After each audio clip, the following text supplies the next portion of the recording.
watching TAG TV.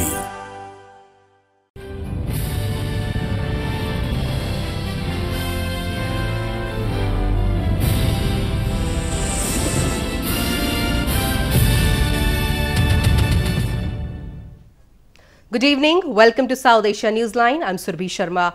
Here are the top stories we are tracking for you on Tuesday, the 18th of December. Cyclone Pithai leaves behind trail of destruction in southern India.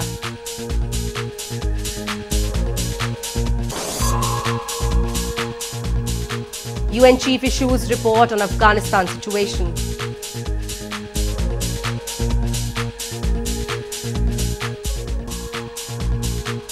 And Sri Lankan Premier Wickremesinghe to form new political alliance.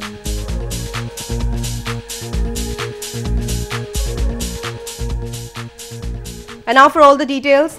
Cyclone Pithai, which made landfall on Monday evening in India's southern coastal Andhra Pradesh province, left a trail of damaged agriculture produce after it brought heavy rains. The provincial government said that more than 5,000 farmers were badly affected and around 40 houses were damaged in the cyclone. Cyclone Pithai, which made landfall on the coast of India's southern Andhra Pradesh province on Monday evening, left a trail of damaged crops on Tuesday. Farmers in Kakinada region of Andhra Pradesh expressed their distress to witness their damaged crops after the cyclone brought heavy rains and destroyed their farmlands. Andhra Pradesh Chief Minister Chandrababu Naidu told reporters that 2,179 hectares of paddy fields were destroyed due to the cyclone. More than 5,602 farmers were badly affected and around 40 houses were damaged, he said.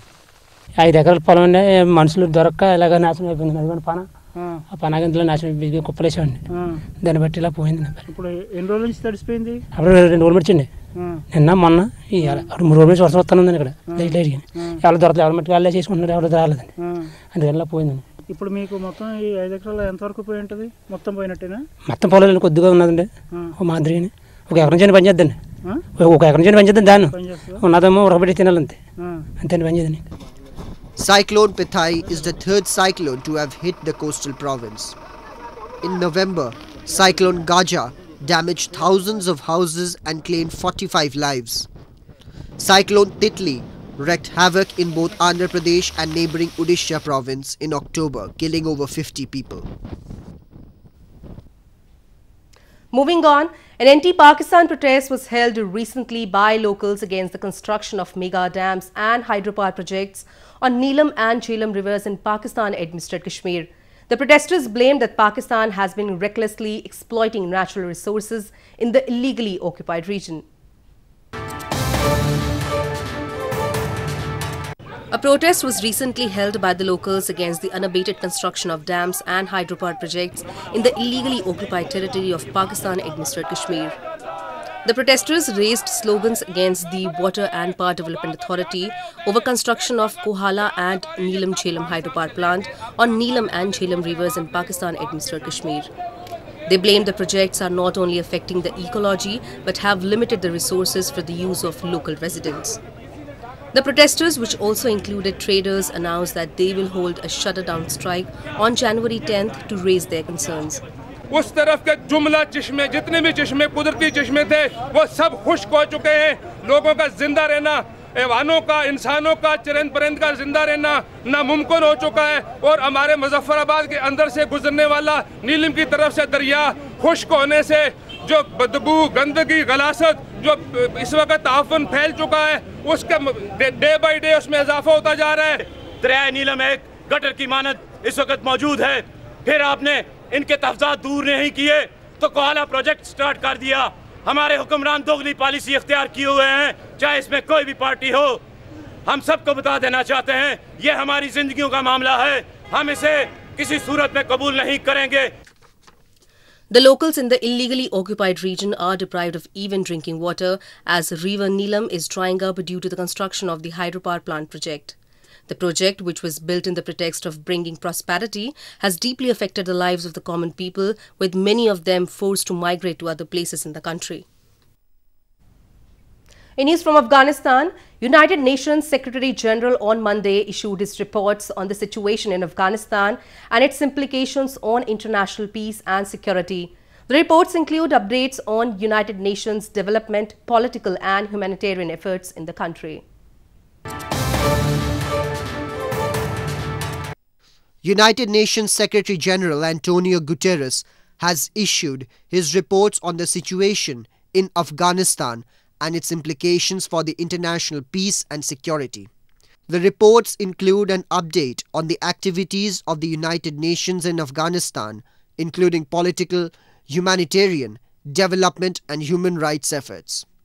Meanwhile, presenting the latest report, Special Representative of the Secretary General and head of the United Nations Assistance Mission in Afghanistan applauded the courage of Afghans as they defied threats and voted for better future during the parliamentary polls.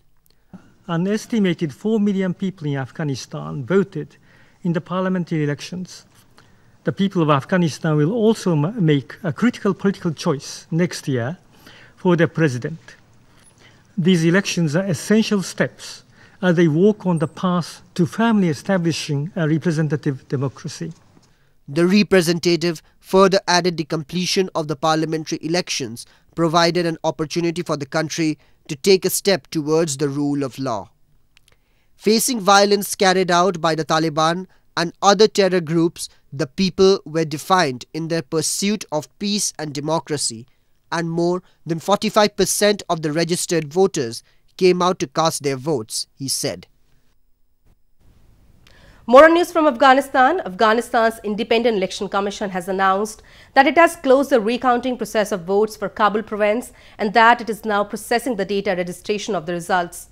This came after complaints of widespread fraud and irregularities in the poll process in Kabul. Afghanistan's Independent Election Commission or IEC on Monday said that it has wrapped up the recounting process of votes for Kabul province and that it is now processing the data registration of the results. The poll body said that it will announce the election results for Nangarhar, Paktia and Baglan provinces within the next few days. However, election results for Kabul will be delayed once again. بعض ولایات دیگه که مشکلاتش گسترده تر است مثل کابل ما زیاد امیدوار نیستم با وجود که سعی تلاش‌های جریان داره که نتایج ابتدایی اعلان شود اما فکر میکنم اندک تأخیر خواهد بود. So far, the IEC has announced election results for 29 provinces, but the final results will be announced once all electoral complaints are investigated by the Independent Electoral Complaints Commission. The poll body also informed that the registration process of presidential election candidates will begin on Saturday. Moving on to news from Sri Lanka, the reinstated Prime Minister of Sri Lanka, Ranil Wickremesinghe, on Monday said that a new democratic front would be created to secure the constitution and stabilize peace and reconciliation in the country. His statement came a day after he was sworn in as country's Prime Minister, making a remarkable comeback weeks after being ousted under controversial circumstances. Sri Lanka's reinstated Prime Minister and leader of United National Party OUNP, Ranil Wickremesinghe, on Monday said that a new democratic front would be created to secure the constitution and stabilize peace and reconciliation in the country. According to local media reports, the UNP leader, while addressing a public rally in capital Colombo City, said that he has planned to register a new National Democratic Front or NDF, which would also help him fight elections and devise a government with massive power. His statement comes a day after he was sworn in as Sri Lanka's Prime Minister, making a remarkable comeback weeks after being ousted under controversial circumstances. The island nation was marred by a deep political crisis when President Maithripala Sirisena had replaced Wickremesinghe with former President Mahinda Rajapaksa in late October, following differences over policy matters and other issues.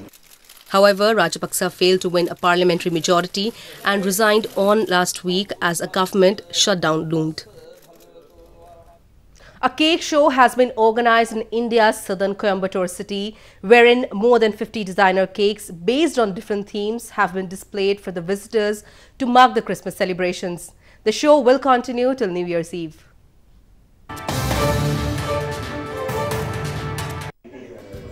A cake show has been organized in Coimbatore city of India's southern Tamil Nadu province, in which more than 50 designer cakes based on different themes have been displayed for the visitors to mark the celebrations of Christmas and the New Year.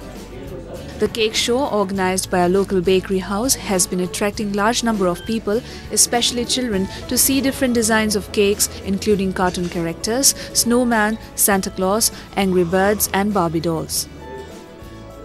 This year it is so special for us to make these cakes for this Christmas and New Year season, and we have bought new models like updation cartoon like Nippon Paint cartoons, then 2.0 Rajini Sir's cake. It was so hit today, and we have more than 100 flavors in 1,000 designs. Many cakes are here.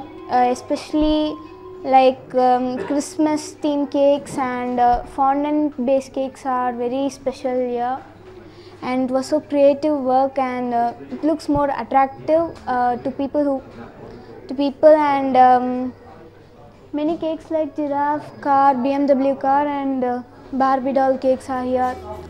The cake show is organized every year, and it starts around Christmas and goes on till New Year's Eve. Christmas is a very special occasion in India where people buy cakes and share it with friends and family to celebrate the festival. A popular cave shrine of Hindu goddess Mata Vaishno Devi in India's northern Katra town is witnessing heavy rush of pilgrims and tourists. The influx of devotees is setting new records, and the pilgrimage has crossed 8.2 million mark this year.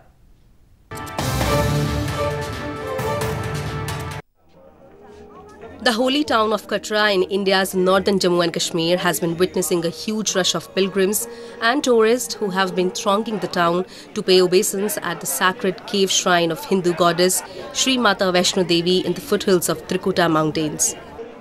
The footfall of devotees to the shrine has already crossed 8.2 million mark this year, breaking the records of previous 4 years, and the influx is expected to increase further on the eve of New Year. Aesthetic devotees sang songs, chanted and danced as they embarked on a nearly 8.6-mile-long journey towards the shrine. Elaborate security arrangements have been made by the administration to deal with the heavy rush of pilgrims. 2014, 15, 16, 17 इन चारों सालों से आज 18 की जो यात्रा है ये cross कर गई है इन चारों सालों को. लास्ट ईयर जो था उसने पिछले 3 सालों को बीट किया, इस साल ने पिछले साल को बीट किया. तो आज हम लगभग 82.6 जो लाख हमारी यात्रा हो चुकी है, और 81.7 लाख जो है वो लास्ट ईयर की यात्रा थी, और अभी हम और 15 दिन यात्रा में पेंडिंग हैं, और ये फिगर लगभग 84 या 85 लाख टच करेगी. हाँ, रश काफ़ी है सर अभी तो, और लग रहा है कि नंबर आज देर में आएगा, और चौपर भी बुक हैं, सभी चीज़ होटल सारे बुक हैं, ट्रेन में बिल्कुल रिजर्वेशन नहीं मिल पा रहा है. और आने से पहले मैं कहूँगा कि सभी लोगों का अपना रिजर्वेशन बढ़िया पक्का करा के चलें. The recent snowfall in the region has also played a crucial role in increasing inflow of the tourists to the holy shrine. This has also brought smiles on the faces of traders, hoteliers, travel agents and mule owners who solely depend on the pilgrimage for their business. Well, that's the way it was in South Asia this evening. Before we conclude the top stories once again.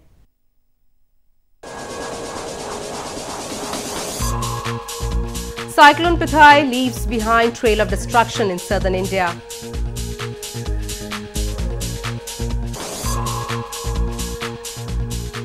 UN chief issues report on Afghanistan situation.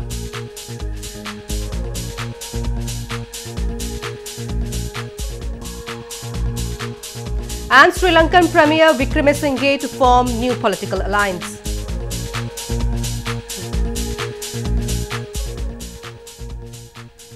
Now our viewers can watch the show on SouthAsiaNewsline.com. You can also visit us on Facebook.com/SAsiaNewsline and follow us on Twitter @SAsiaNewsline. That's all in tonight's edition. We will see you same time tomorrow. Good night.